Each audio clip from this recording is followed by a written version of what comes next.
Welcome to Not Milk Never Milk. Subscribe if you're lactose intolerant. You'll begin by confirming a few essentials: battery level, Wi-Fi access, and your Apple ID.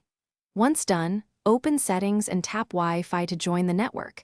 Make sure you enter the correct password so the iPod gets an IP address. Then go to Settings, iTunes, and App Store and sign in with your Apple ID. This lets the device authenticate with Apple servers.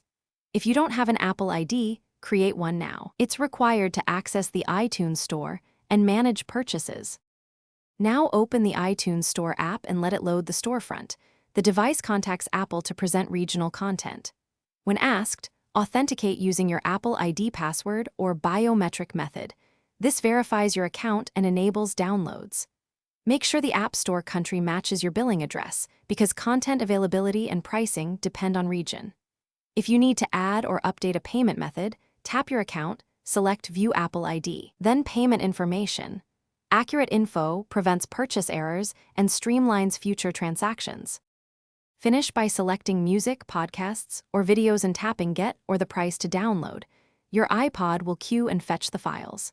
If you prefer, connect the iPod to iTunes on a computer to sync purchases over USB or Wi-Fi. Syncing ensures backups and organizes media.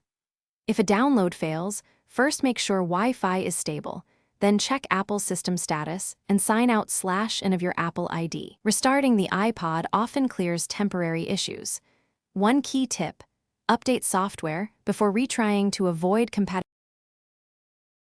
Thanks for watching. If this was helpful, leave a like and consider subscribing. See you next time.